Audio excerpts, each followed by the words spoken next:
Thank you for coming. My name is Adriana, and I work here at the Rec Innovation Lab. Today, we have a special guest, Kabeer, and he will be giving a presentation. So if you want to take it away, Kabeer. All right. Hey, and you can blame me from the Zoom bombing, so I don't. I take that with a badge of honor. So thank you.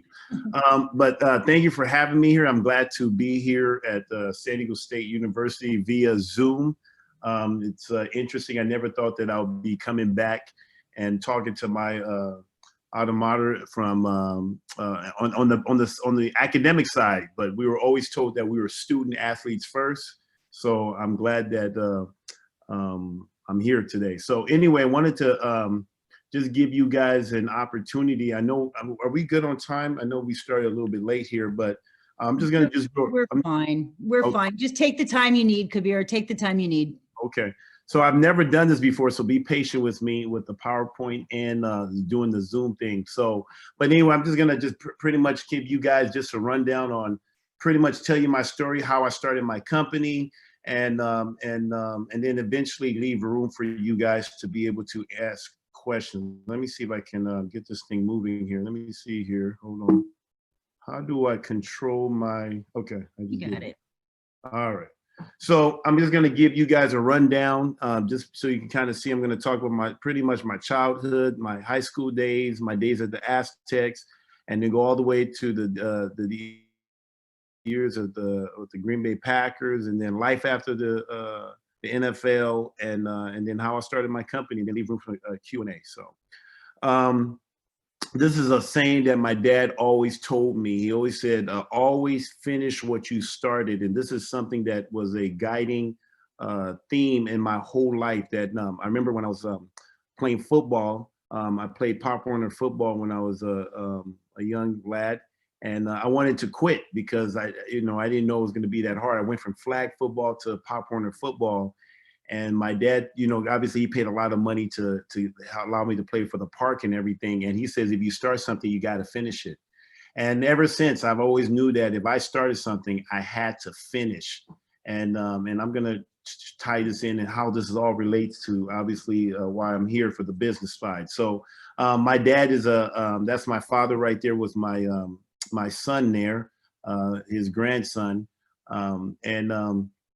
My father is actually from Nigeria. He came from Nigeria. He was an immigrant.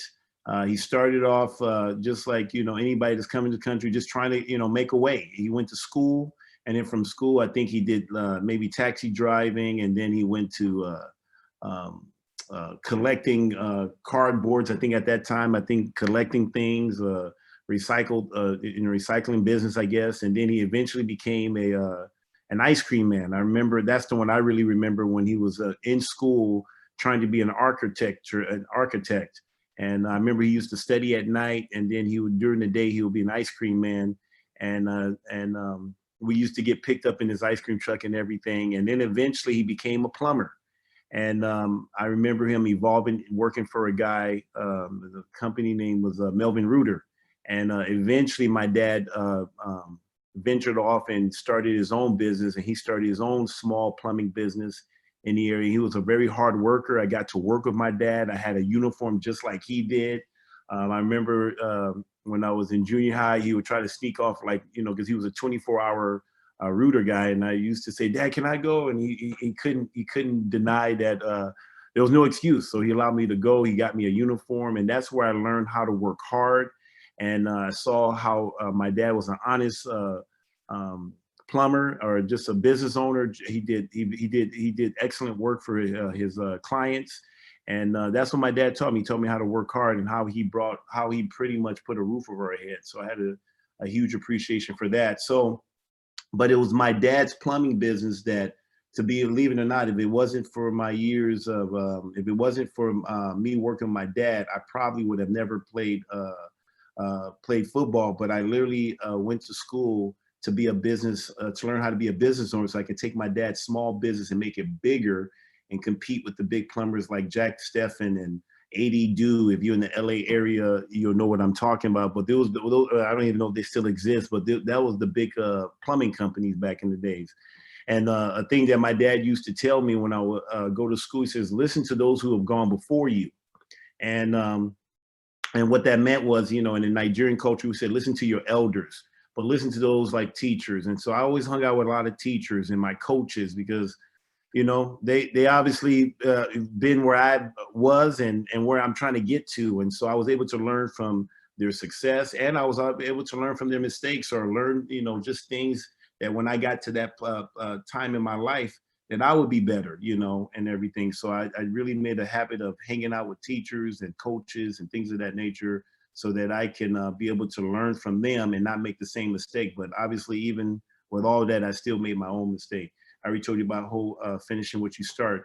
And this last thing that my dad reminded me is when we left that house, when I left 4198, where we left, 4198 Second Ave, my dad always said, when you leave this house, you're an ambassador. Remember, you represent the Gbaja-Biamila family.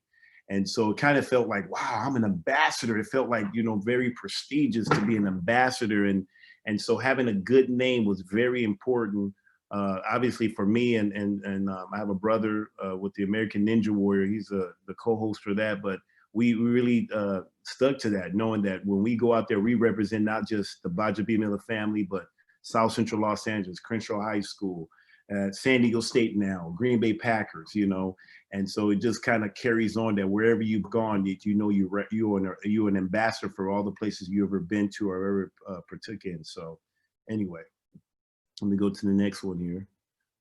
Okay, so in high school, I don't know if you guys knew this, Tanya, and thank you so much for having me. I didn't get to formally thank you for that, but I was part of a program that's right behind the Crenshaw High School football field called Food from the Hood. This is where I learned about business. And there was a woman named Melinda McMullen, and she used to work at IBM. I think she was a VP there. She took a sabbatical, and it was right after the Los Angeles riots, with the Rodney King beating and everything like that. And we wanted to show that something good can come out of the hood.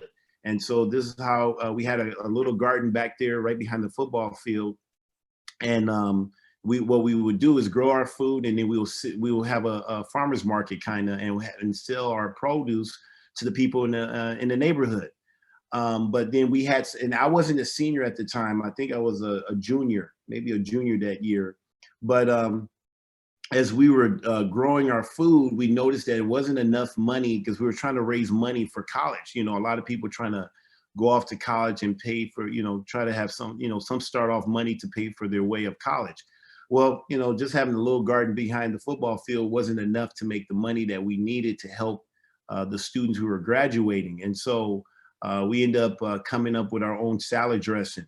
And we actually came up with the ingredients, and we had a company help us to package it, make it for us. And then we were able to put it in all the stores in Southern California. Like back in the days, it was Ralph's, and I can't even think of names. It's been so long now. I feel like I'm getting old now, but it was a big deal. We was able to get into the store, and we start making some money, and we start going to all these farmers market, not just in our backyard, but this time we were going to like places in Orange. I mean, we just would travel. We traveled around getting the word out there, and eventually word got out, and Newsweek gave us an award. We had an award, and we all had to fly some of the students to New York.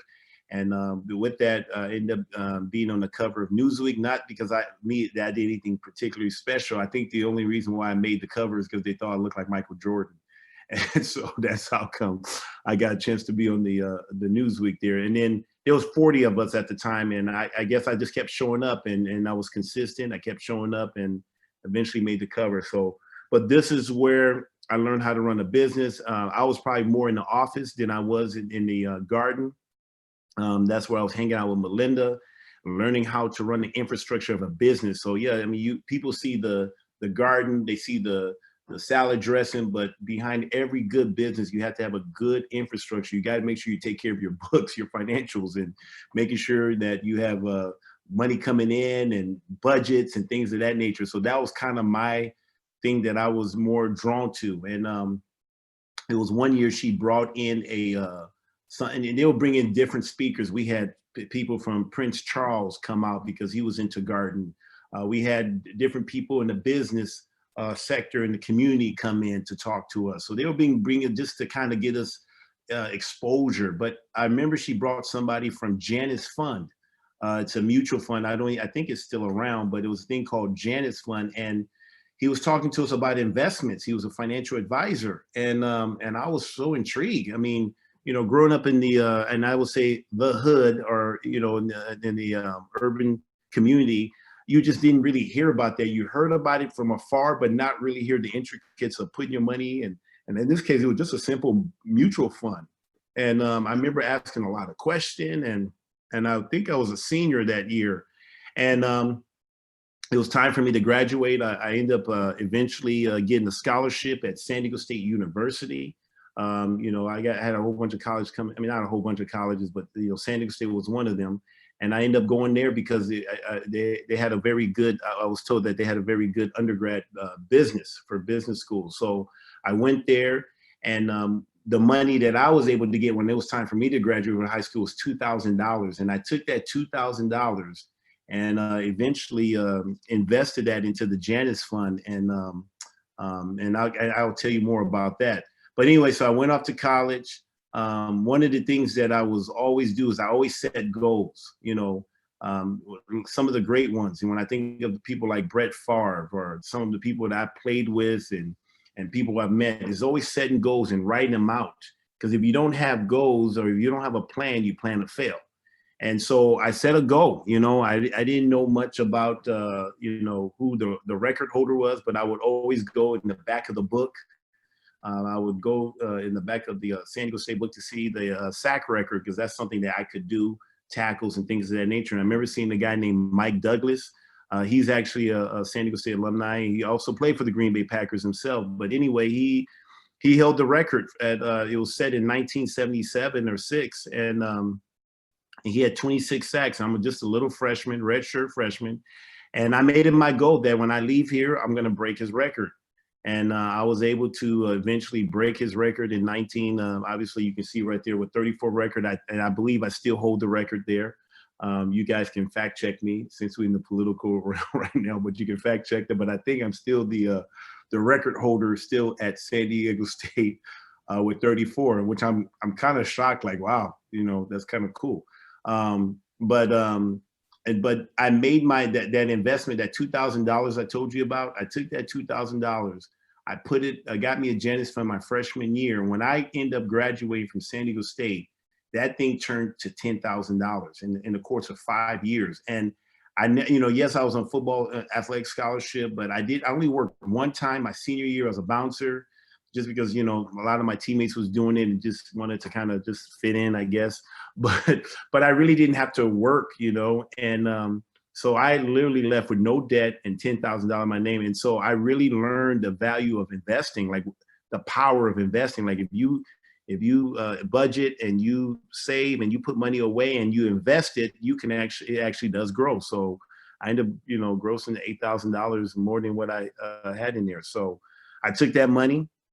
After I graduated with a business degree at San Diego State, I took that money, eventually got drafted by the Green Bay Packers. And when I got that money, I took my signing bonus. I took the 10,000, took the other 10,000, put it together, and said I'm going to try to live off that for the year. But once again, I get to the Packers, and I did the same thing I did at San Diego State. I said, you know, I'm going to set a goal. My goal was to break Reggie White's record. Now, I was cut from the team my first year because I didn't make I made the first wave. There's just 2 waves. I made the first wave, but did not make the second wave. I did get cut, but they did put me on practice squad. And it kind of brought me back to my days when I was at San Diego State. I didn't, you know, automatically was a starter. I was a redshirt freshman. So I kind of told myself, you know something, I'm not going to get down on myself. You know, every time you have challenges in your life, it's an opportunity for to either grow or stay where you are or get worse. So I always try to look at every challenges as an opportunity to grow, an opportunity to be great. And so I just kind of looked at it and says, well, hey, I'm just going to look at it that I'm redshirting in the NFL. So this is my redshirt year. And guess what? I get to play with Brett Favre. I mean, I grew up, you know, playing video games, Tecmo Bowl, and so it's kind of crazy to see that he's my teammate. But then I get to practice against his team, first team offense, every day at practice. and I get to go up against the best every day, even though I was the dummy, even though I was just a guy that just supposed to follow a card. And most people say, man, you really take this job. You excited. Most people wouldn't be too happy. I'm like, hey, I could be sad about it or make something good out of it. And so I had the luxury of going against some of the great guys. You know, Chad Clifton was one. There was some other guys there that I played against, and they made me better. And eventually I got activated halfway through the season because I was doing so well in practice squad, and I was able to develop in secret where most teams didn't know about that. And eventually, you know, the rest is history. I became a starter. I got a big contract there, made, millions of dollars. And but before I end up retiring from the Packers, I ended up breaking Reggie White's record. And it's interesting. I literally wrote it down. I'm not making this thing up. I wrote it down. I even drew a thermometer, like those things for like temperature. And every time I would get a sack, I would just color it, and color it and color it. And guys, it's amazing to be on the team that long, because a lot of times in the NFL, people turn around so quick. So a lot had to happen. I had to be on the team long enough to break the record. I had to be a starter. I had to be a productive player on the team to be able to have the ability to break that record. But I set the goal, and I ended up breaking the record. I think now it's been broken by a guy named Clay Matthews. Clay Matthews ended up breaking the record. So records are not made to last. He ended up breaking that. And so now I think I'm the second all-time sack leader in front of Reggie White. So, and then eventually I did eventually get inducted to the Packer Hall of Fame. And then this is what changed for me. So on my way out, I knew that, the signs was there. I'm on my way out. And I remember towards the end of my career, I saw a guy, there's a saying in the NFL, and this is a true statement: 80% of guys, when they leave the game, file for bankruptcy or divorce. And I remember I was leaving, I saw one of my teammates looking at his statement, his bank statement, and I guess the money wasn't there anymore. And he was really like shocked, and I'm thinking like, wow, I mean, so now what I was hearing when I first came into the NFL was just a statistics, but now it's become a reality. Like, this is for real. I can put names now with the statistics. It's no more just a thing that you just read, but these are people that I really know about. And so I set a goal to try to make sure that I don't become a casualty of war or a casualty of the statistics. And so I was going to make sure that I live way below my means. And I did that my whole career. When I left, made sure that, I was good with my money and live within my means. And I invested that whole time. Actually, I was very fortunate. Within 2 years of the game, I was able to, that's when the housing crash, the housing bubble all happened. And I was able to actually double what I left the league with. So whatever I left with, I was able to double it during that time. Like I said, I mean, the market was going down. The money I had in my investment, it dropped like 40%. People told me to get out of the market, but the way I invest is I'm a long-term investor. So I really invest in good companies. So it really doesn't matter what the emotions and what's going on. If you invest in good companies and you diversify enough, you should be able to weather those tough times. It does feel tight when you're seeing 40 to 50% of your investment going down. It is scary. But I hung in there. I stuck with it. Believed in the companies that that my financial advisor and myself decided that we were going to go with. And it wasn't there. And then I think I even got paid a little bit more. And I poured more money into the market because I got more of those good companies at cheap. It was an opportunity. So I was able to buy a lot of these companies that I already held. But this time I was able to get more shares at a lower rate due to the economy and everything. And by the time, if you guys know the record, you look at it, eventually got up, and literally my thing shot up within, 5 to 6, 7 years. And I ended up doubling what I had. So I actually was, breaking the record and doing some things like that. And I eventually, let me see if I can go here. Eventually, my goal was, after I built my home for my family and everything, I set a goal to get a CFP, the Certified Financial Planner designation, which is a very high prestige designation in our industry. And at that time, I did get my license. I got my Series 65. And it was, it was hard. That was hard to get, but it was not that hard. I was able to pass the first time, but you know, I had to study. I had to, you know, I was going back to school again after 9 years in the NFL. People were, you know, I had different challenges where people say, well, Kabeer, man, you an NFL player, you're a millionaire. Why you got to do this stuff? And I'm like saying, I mean, we were created to work. I'm not created just to sit around and do nothing. You know, I want to, you know, I want to be productive in society. You'll go crazy. And I used to help people with their monies. A lady told me, I think one of my my old financial advisor told me that, man, you are very unique in how you handle money. This is not normal. You mean the way you budget, the way you watch your money, the way you reconcile. This is not normal. Have you ever thought about getting into the business? So I got into it, and I got my license to be able to at least, you know, get paid in the industry. But I ended up just becoming more of a recruiter.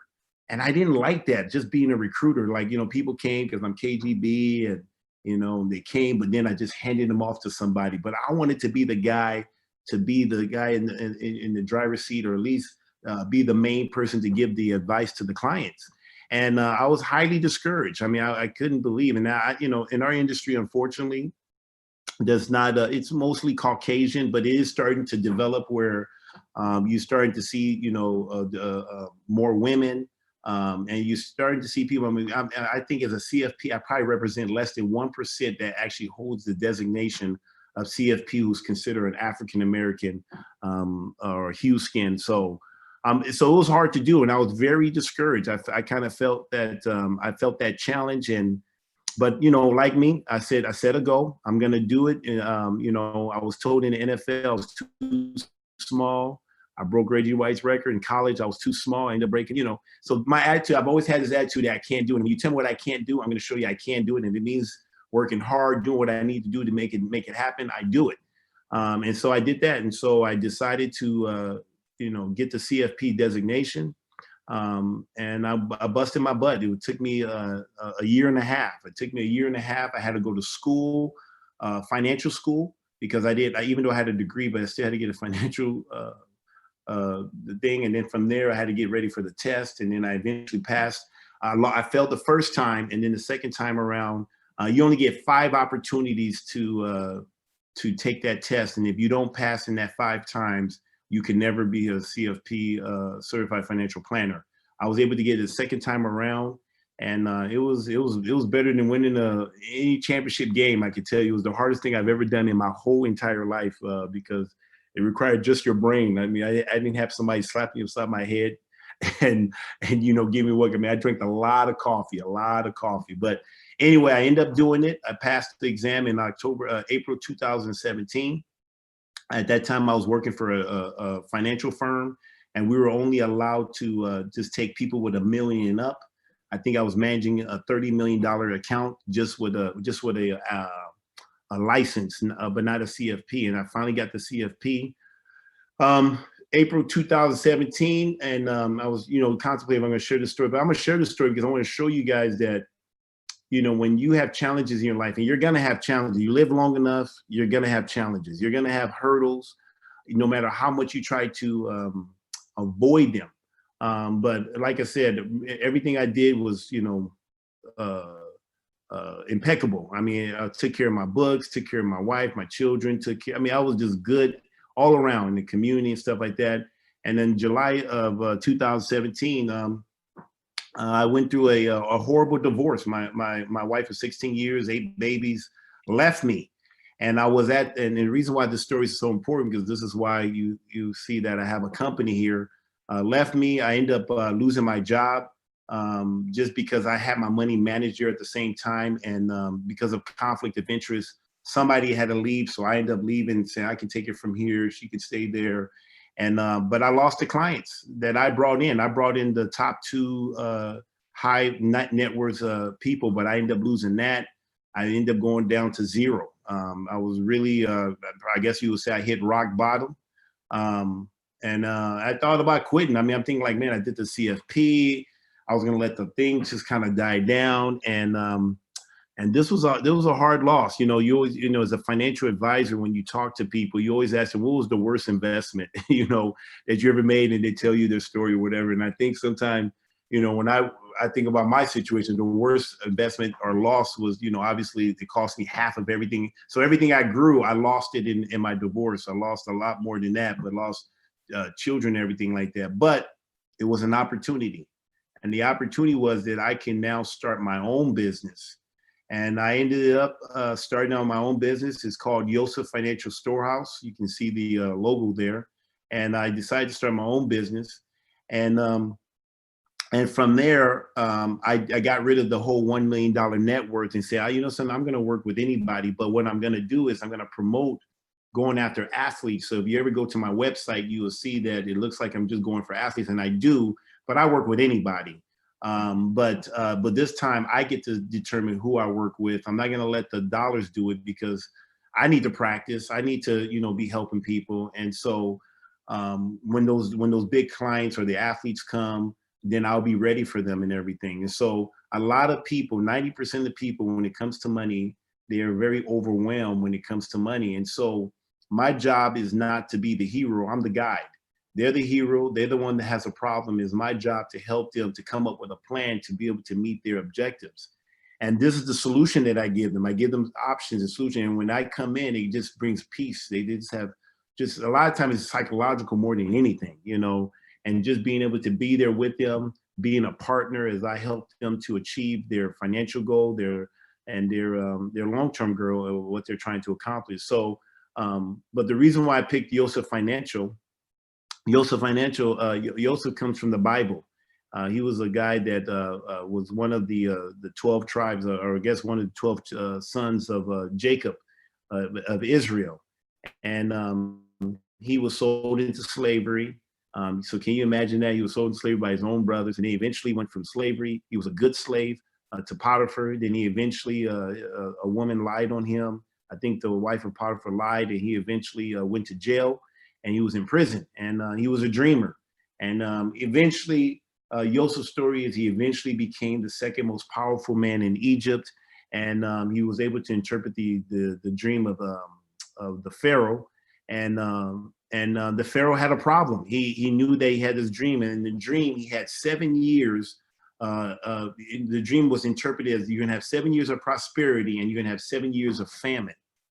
And so that's what he told the Pharaoh. And he says, well, what do we do? And he says, well, during the 7 years of prosperity, what you want to do is you want to store up, you want to save.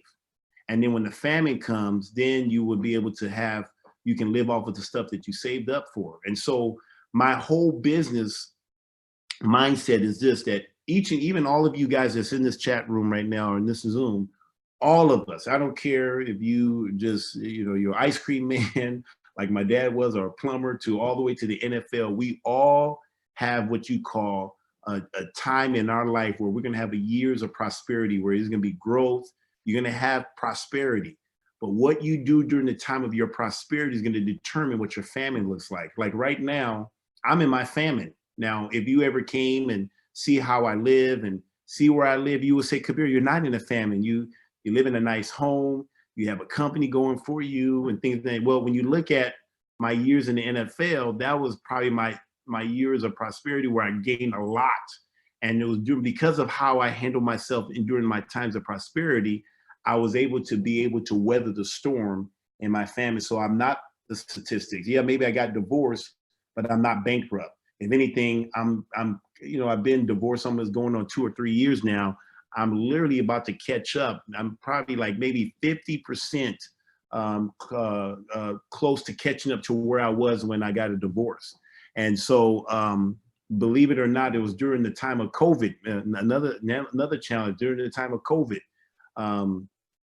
COVID hit, and that's when I got the greatest growth in my business, where a lot of people that I went to school with, that I played ball with, said, man, Kabeer, the fact that you was able to weather the years in the NFL, life after the NFL, the fact that you was able to weather your divorce, I wasn't able to do that. Can you help me with my retirement? And so now I deal with a lot of athletes who's left the game, who got retirement, and now they want me to help them out because they see what I've done with my life. And so I'm able to solve a problem for them. And it just really comes down to budgeting and investing well, investing in good companies. So that's pretty much the story. I don't want to keep going because I want to kind of leave room for you guys to to ask questions. But matter of fact, let me read this quote to you guys. So the quote here, this is my quote here, is most athlete feels overwhelmed when it comes to money.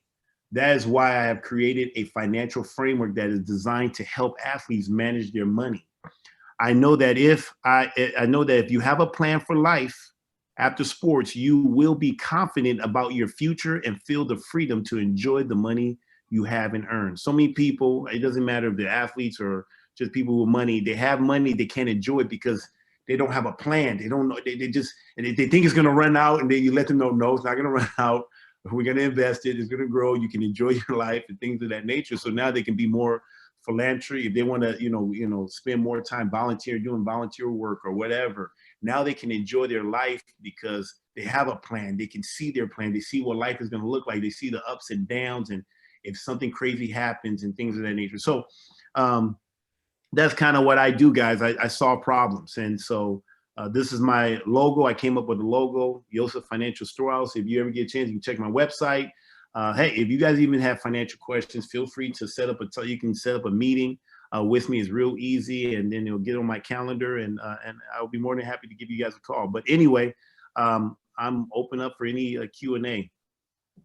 Thank you so much, Kabeer. That was such an inspirational workshop and a story. I thank you. I needed to hear that right now. So that was really great. So thanks. So if you do have questions, I encourage everyone to either you can put the questions in the chat, or even better would be if you just unmute your microphone and your camera if you'd like, and ask a question. So any questions? I can go first. Thanks, Suzanne.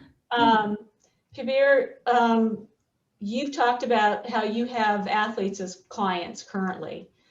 I would imagine that you would probably want to get to those folks as early as possible. We all know that the NFL can stand for not for long. That's what it stands for. So my question to you is, how do you go out and find athletes early in their career?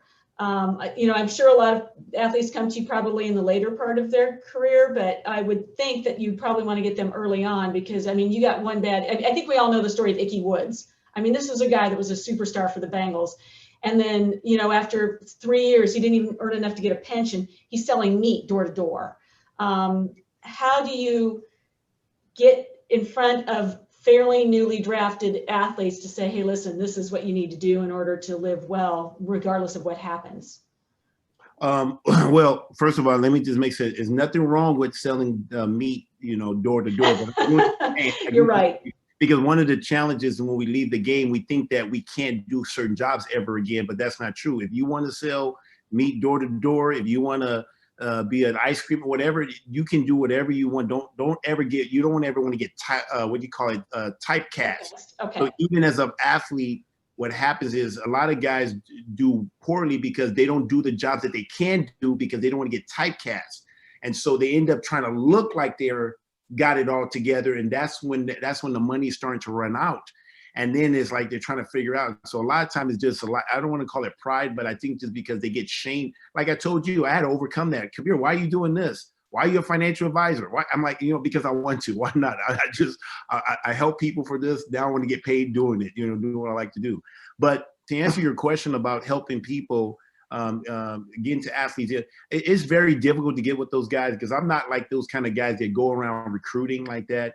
And to be honest with you, it is very difficult to work with athletes when they're young like that because they're very immature.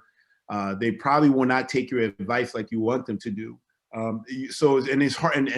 But there are some athletes like myself. I don't want to say all of them, but there's some that are like myself. But it's hard to get to those people. So what I have found a niche is I have now just focused on guys who are retired. And because they have a lot of money, a lot of these guys, even though they blow their money, during their playing years and when they retire, but the NFL has done a very good job in set up 401ks and plans like this. So there's a lot of money that they have, but they don't know what to do. No one is helping them with that. And so because I've gone through it, because I'm managing my own money, I'm able to now I saw a niche. And so now I say, hey, because a lot of those guys, no one talked to the retired guys. They don't even pay attention to the retired guy. They try to get to the young guys that you can just look online, see what their signing bonus is and try to get them. Those are the hard ones. I'm going after rejects. I'm going after the people that are has been, but I know they have a retirement, and then I kind of help them to roll that over into their IRA, and I'm able to customize that and really manage it. So, because when it's in that 401k, you know, anybody knows when that 401k is very expensive, you're really not getting the bang for your buck. So here I can customize it and manage it in such a way that when they do retire, they'll be able to have money and be able to have a second chance, an opportunity to do it right. So that's who I go after. But as I continue to grow in this business and continue to do well for the guys I do have, the word is going to get out, and they're going to say, man, you need to talk to brother, you know, you need to talk to Kabeer. He'll do a good job for you and stuff like that. Thank you. Did I answer your question? I think You definitely did. Thank you. In fact, and just to let you know, I don't just have, I mean, like maybe four, I have like maybe 4 players, and then a coach. I actually have a coach that actually coach. And then the rest are just people I went to school with, you know, students at San Diego State actually that I went to school with, a guy that actually happened to play NFL and went to San Diego State. But yeah, but it's not just that. I mean, I have regular people that I work with, but that's who I guess when you're doing business, right, it's so easy to say, well, I can service everybody, right? But what happens is you don't have a focus. And, you know, me being that athlete, me, you know, being that guy that when I was playing football, I had to focus on a target, get to the quarterback, right? So my target is, I really came into this business because I wanted to help athletes do well with their money. And so I make that my focus, but my website is not what do the thing. I still have to meet with people. So I meet with people and things of that nature. But if anybody's ever looking for help, they go in there and now they can see when they land on that page and things of that nature, they'll know that, oh, okay, this guy specialized in this stuff. Because I do, because I'm a former athlete and I'm actually doing what I'm doing for myself. I can help them do the same for themselves as well, be successful. Yeah, it's just interesting that the young guys with the bonuses are hard to get. I find that just really interesting because. Well, the reason why they're so hard to get is so many people are recruiting them. You got people who have, I mean, and I don't have that type of office where I'm trying to wine and dine and basically tell them what they want to hear. That's, I mean, I'm not saying that, you know, but I'm just more like, I'm going to be real with you. I'm not going to, you know, and a lot of those guys get them in trouble, make them think they can have all these cars and live this luxury life and they take them out to dinner and all this stuff. But then guess what? They get a bill and say, hey, remember that dinner I took you out to? Remember that game I took you out to? I just don't do that. But you just got too many of those guys doing it that it just makes it hard for somebody who's doing it honestly to compete in that level. Thank you. I would assume that a lot of it, a lot of your business is word of mouth. Is that true? Yes. So it's word of mouth. So if you take care of, so if I have a saying, if you're faithful in the little things, you're gonna be faithful in the big things. But if you take care of the clients you have now, guess what? They're gonna speak well of you. And so I'm very involved in the financial planning. A lot of my clients don't like it because they just want to just have their money grow, whatever. But I'm like, hey, you got to have a budget, you know. But you know, I work with them, you know. But I do a comprehensive financial plan for my clients, and so if you do well for them, they're gonna tell their friends, and so that's what I'm doing right now. Yeah, and that's the best. I mean, that's the best compliment you could get, right? Is that referral? Yeah. Actually, it took one of my clients that was an NFL player that I helped, and he was kind of weary, you know, because you know my thing did kind of become a little bit public and stuff. But he says, you know, something, but Kabeer, I know you, I trust you, and so he started working with me. He eventually moved to over $1 million my way, and then somebody else asked him, and he was saying that, oh, you should go check out this guy and everything. And he said, let me just tell you, I work with him. He says, okay, as soon as he heard that, automatically I got, you know, so you got to have a second witness, I guess, you know, so. Yeah, right. Yeah, that's wonderful. Good. So do we have other questions from the audience? Does anyone else have a question that they'd like to ask? Yeah, I actually have a question for Kabeer. First of all, thank you so much for this great workshop. I learned a lot, very inspiring also. It seems like you had your finances figured out since high school, but is there anything that you wish you knew, or I guess any advice for us, like, you know, in the beginning of our career, in terms of like saving or budgeting? I'm just trying to, you know, save as much money as possible, to be honest. The best clients for me are the best thing you do is save. If you are a saver, you're going to be a great investor. The ones who knows how to save and don't have holes in their pockets are going to be your best clients, and you will be the best investors. So I had the ability to save. I got some people who save too much. As a matter of fact, I got a call from a potential client, and they literally don't put their money in the bank. They literally, I'm like, okay, I told them, my first advice to you is put the money in the bank, because if the thing burned down, it's gone. You have no coverage, you know. So, but that's over extreme. But being a good saver and living within your means or living below your means, ideally, is the best principle. If you can do that, the investing is just a cherry on the top. Awesome. Thank you so much. Yeah. Great. Do we have other questions from the audience? You know, we had one on the chat from Ian. What do you enjoy most about working for yourself, Kabeer? Control. Control. I get to control who I get to work with. I mean, one of the things that when I was working for the company, and that's why I thought that my situation was a blessing in disguise, because there was so many people that I helped. I was just helping a lot of people on the side anyway, just because I wanted to sharpen my own skills. So if you're just waiting for the $1 million client to come along, I mean, it's not like you're gonna have a lot of $1 million walking through the door, you know, or you're gonna run into them. And even when you find these potential $1 million clients, you have to kind of, you know, have a relationship with them. So you have to build a relationship with them. You have to, I mean, there's a lot that goes on getting the client to finally feel comfortable with you enough to, you know, to allow you to manage that kind of money. But I wanted to work with so many people before. And so I like the fact that I can set my own limits. So I mean, pretty much I set my limit. I mean, it's not really based on what you have. It's based off of the rapport that we have. If you are somebody that I feel like I can work with and is going to be beneficial to you, then I can say, you know, I'm the boss. I'm gonna go ahead and take you as a client, even though, you know, you're not, but but I don't waste, I don't try to spread myself too thin, because I don't want to be to the point where I can't be there for my clients, right, as a whole. And so what I do is I try to get people that is a good case. So if I see somebody that has the potential of growing, but I see that they have some challenges, I love solving problems. Like I really do. Like when somebody tells me I don't have enough money, I said, nah, I can find money. I have a gift. I can find money. What do you mean? I'm not going to give you a dime, but I can find money.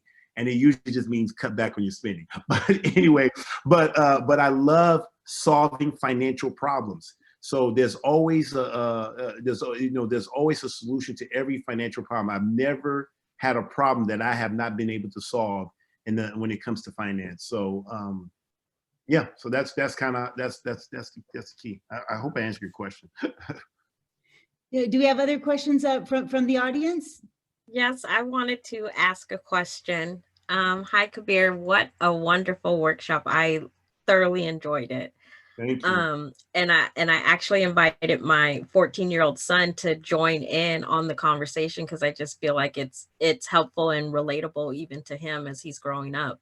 And I loved your advice about investing and saving and living within the means. That's always a struggle when you're a paycheck to paycheck liver, you know. But I did want to ask, in the aspects of your spiritual foundations that the business has grown off of, does it interfere at all with your prospects or clientele in the financial industry? What do you mean? When you say spiritual, what do you mean? So I see that you said you named your company after Yoseph in the Bible. So, and I went to the website already. Okay. And so I was just reading the information that you have on the website, and I see that you have a scripture on there. And I was just curious if there was any impact with your clientele since I guess maybe since the business in some sense was founded off of spiritual foundations. I would say that that's a good question. I would say, you know something, if you actually study the story of Joseph, you know, the word is really Joseph. I mean, right. It's really Yoseph Hebrew, but yes. You know, Joseph. So that's why I use the Y instead of the J. Yes. But to be honest with you, if you think about it, Joseph was a believer, right? And you had the Pharaoh who had a different culture, a different religion, right? He worshiped, you know, just a different God. And guess what? When it came to managing the Pharaoh's resources, guess who he put in charge? Yoseph. So he didn't care that he was a Hebrew. He said, you know something? You interpret my dream compared to anybody in Egypt, and I'm going to put you in charge to manage this stuff. And so I think that it's the same thing. I mean, it's amazing. I mean, if people knew what the things that I believe in things that are probably very countercultural, but a lot of my, I do very well when it comes to women, actually, and in this business, because a lot of time women do have the wives have a lot of influence on the husband, because the husband can kind of say, I like them, but then you got to sell it to the wife. And a lot of women, it's interesting, no matter how I may be maybe, strong in my faith, but they trust me. It's weird. They trust me, and maybe because of the way I make it simple, maybe because of my discipline, maybe because they feel like I'm strong enough to be able to challenge your husband. I don't know. I can't, what I'm trying to say, it doesn't matter. It really doesn't matter. At the end of the day, it's not about my faith. It's not about, it's all about what I'm trying to do for them. They're the hero. I'm the guide, and I'm just trying to, this is revolved around their goals and their objective and their risk tolerance. And so I don't let that get in the way. And people ask me, I'm just honest. I mean, the one thing that I noticed compared to when I first came into the business world or when I was learning at San Diego State is changed. And maybe even Tanya can even, Professor Tanya can attest to this, but it just seemed like people want more transparency. People don't want this whole, you put this fake smile, you tell people what they want to hear. People want transparency. Like, I don't need to know everything. If somebody asks me a question, I'm like, something, I don't know that, but guess what? I'm going to go find out. I'll do the research. They appreciate that than me trying to BS them, and excuse my language, but to BS them and try to tell them what they try to look like I'm smart or think I got it all together. Sometimes authenticity. Yeah. That's it right there. So, and that's me. I mean, that I've always been that way, and it just happened to I come into a good time to be that way, because more and more, because so many people have been the Madoff.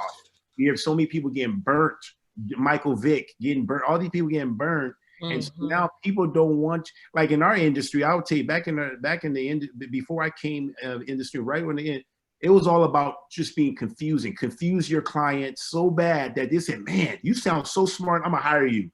That doesn't work anymore. Now it's all about keeping it simple, making sure they understand, teaching them at their pace, and meeting your clients where they're at. You can't try to be above their head. This is not the time. Maybe back in the days you can get away with that, but people don't want that. If they can't understand you and where you're going or even know how to hold you accountable, they won't hire you. So that's, I've even went to a school class. I've taken special classes called financial psychology. A lot of it is just because a lot of time when people are dealing with money, it's a very emotional thing. It goes all the way to your childhood. So you got to be really careful when you're dealing with people with their money and the dynamics of marriages and things of that nature. So I'm very, I just try to keep it real. So, but to answer your question, my faith really doesn't play a part. If anything, I think it kind of gives them a sense like this is a man of integrity, I guess, and that, at least I can hold him accountable if he's lying or something like that. I don't know, but it hasn't hurt me. If anything, I think it's been a huge plus, to be honest with you. But I don't lead with that. It's just in the background. So if you see my website and you look more into it, you're going to find out that I love Jesus. So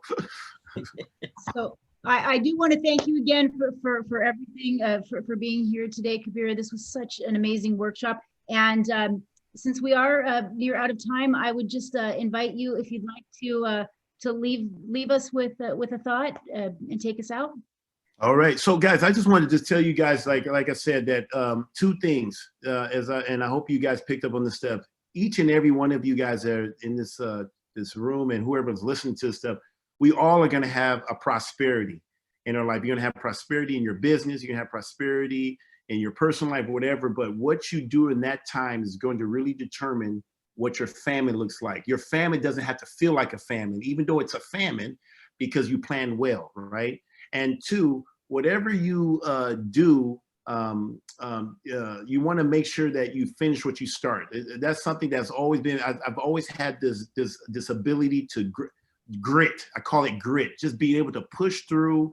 Don't let anybody tell you what you can't do. If you have a vision, you go for it. And when you're dealing with business, you can't go into business. So many times people especially in my industry as an NFL, as a professional athlete now, not the financial, but in the financial, people start businesses, especially they're big in restaurants. They want to get a restaurant. They want to put their name on there. Anybody that knows anything about business, know restaurant is just 9 out of 10 is going to fail, right? But people do it because they want to make money. It sounds like a good idea. No, the thing is, you want to be able to find there's got to be a problem. Identify there's a problem out there. Once you know what the problem is, say, do I have the solution to that problem? If I have a solution, now you become an asset to somebody potentially. And so I see all these guys in the NFL, they have this retirement. They don't know how to read it. They call the phone. No one, I mean, they can see it, but they don't know anything with it. So I found a problem. And the solution is now say, hey, let me work with you. Let me help you to roll that over. Let me help you to manage that. And then I will be your financial advisor for as long as you have me.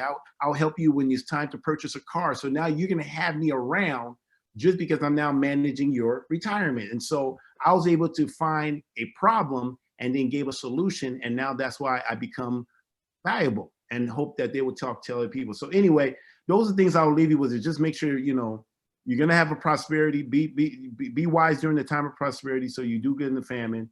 Make sure you start, wherever you start, you finish it, and then find a problem so that you can find a solution. Be a solution-oriented business. Don't be a money business. I mean, now if you good, guess what? You're gonna make money. Just focus on that. The money will come, guaranteed. All right, that's about it. Wonderful advice. Thank you so much. And so if any of you would like to, at the end here, we always like to take a picture at the end. If any of you would like to be in the picture, just turn on your cameras and we'll take a little snapshot of all of us together in Zoom. And thank you again, Kabeer. That was a wonderful workshop. So if you get a picture, I don't know how to do it. I'll send it to you. I'll send it to you. Yeah. So we'll definitely have you. Yeah, come on in the picture. I see people prettying their hair, fixing themselves up. So, all right, we're going to go ahead and take the picture in 3, 2, 1, and cheese.